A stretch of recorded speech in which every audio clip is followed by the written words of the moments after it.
नाज़रीन, आज हम फिर हाजिर हैं आपकी खिदमत में और 16 दिसंबर को सानिया हुआ, आज अदालती फ़ैसला आ गया।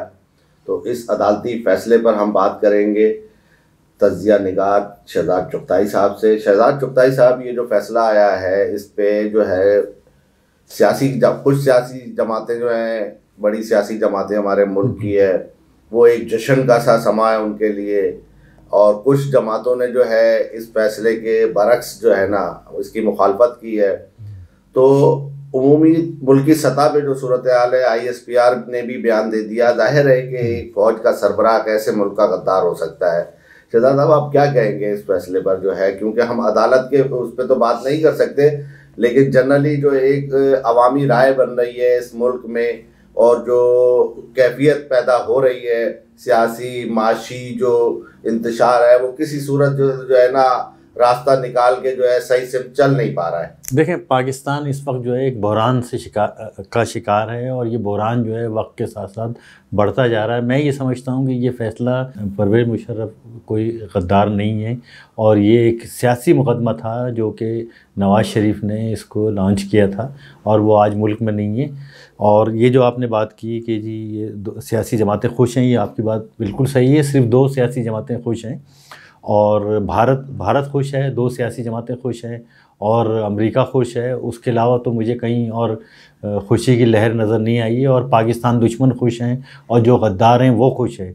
तो अफसोसनाक बात यह है कि एक हमारे सिपहसालार को, एक फ़ौजी को जिसने 40 साल खिदमत पाकिस्तान के लिए अंजाम दी और जो पाकिस्तान का सिपहसालार रहा, उसको जो है बहुत ही अफसोसनाक बात है कि उसको गद्दार करार दिया गया। और अब जो है ये एब्रप्टली जो है ना, ये अचानक एक फ़ैसला आया है और कोई भी ये तवक्का नहीं कर रहा था कि अच्छा, उसकी वजह तवक्का ना करने की वजह ये थी कि ये जो क्या कहते हैं केस था, इसमें 81 मुल्ज़िमान थे और 81 मुल्ज़िमान थे तो 81 गवाह थे और उसके अलावा भी कोई गवाह जो जब नवाज़ शरीफ ने केस बनाया था तो और भी गवाह होंगे।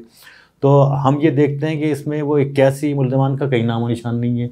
उन 81 मुल्ज़िमान का कोई बयान नहीं हुआ है, उन 81 मुल्ज़िमान को कोई सज़ा भी नहीं दी गई है और एक शख्स पे आपने सारी ज़िम्मेदारी डाल के और बिल्कुल ही क्या कहते हैं हैज़ार्ड वे में और अचानक जो है आपने 4 सतर का फ़ैसला है।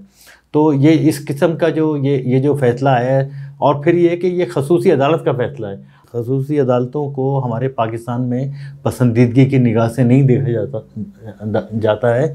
और आप ये देखिए कि जो हमारी साबिक़ प्राइम मिनिस्टर थी और पीपल पार्टी की जो चेयरपर्सन थी बेनज़ीर भुट्टो, उन्होंने इनको खसूसी अदालतों को कैंगरू कोर्ट करार दिया गया था और वो सारी ज़िंदगी बेनज़ीर भुट्टो जो है इन अदालतों की मुखालफत करती रही। और आज आप देखिए कि आज वही पीपल पार्टी जो है ये उन्हीं का बेटा जो है जी इसको फैसले को, उसी अदालत के फैसले को सराहा रहा है जो जिसकी यानी कि उनकी वालदा बहुत मुखालफत करती थी।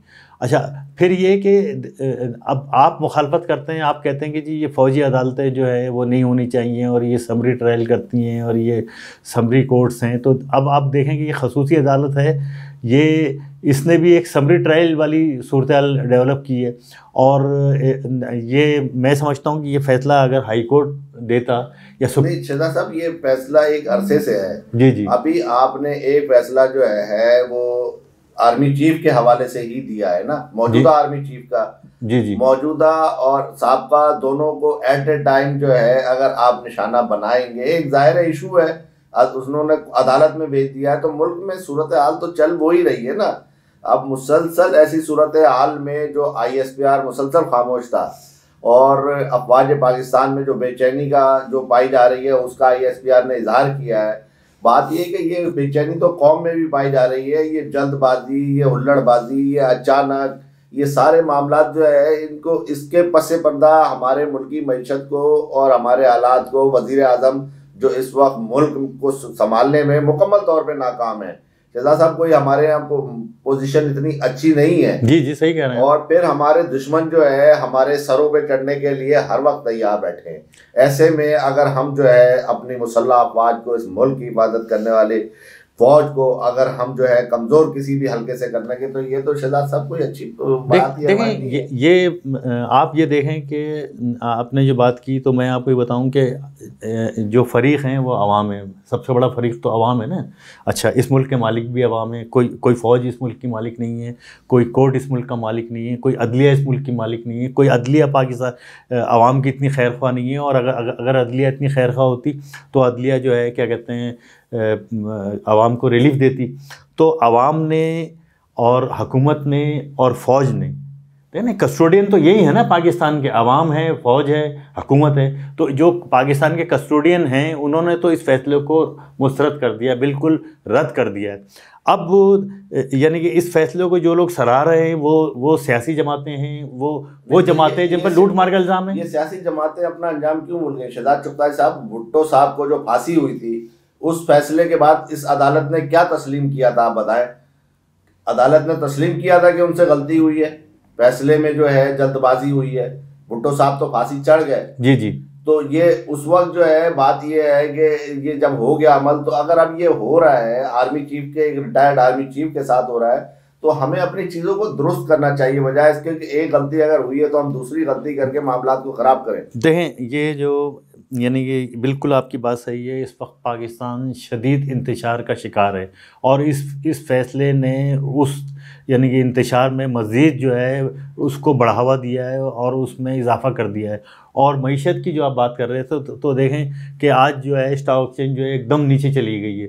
तो फिर अब आप ये बताइए कि ये फ़ैसला यानी कि ये फ़ैसला सही है या गलत है? मैं समझता हूँ कि ये फ़ैसला जो आजकल के हालात हैं उस लिहाज से ये बिल्कुल फ़ैसला गलत है। ये फ़ैसला खुसूसी अदालत को नहीं करना चाहिए था। ये एक बीमार शख्स को आप रिलीफ दे रहे हैं ना। जी जी। अभी उसका फैसला भी नहीं आया, जिनका फैसला आ गया और जिनको सजाएं हो गई उनको आप इलाज के लिए बैरून मुल्क भेज रहे हैं। जी जी। और जो बैरून मुल्क और जमानत दे रहे हैं, दाखिल है। जी जी। और यहाँ से बाकायदा इन्हीं अदालतों के रिलीफ और हुकूमतों के रिलीफ से गए ना। जनरल परवेज मुशर्रफ जो है कोई छुप के अफगानिस्तान के रास्ते से तो बाहर गए नहीं है। जी जी।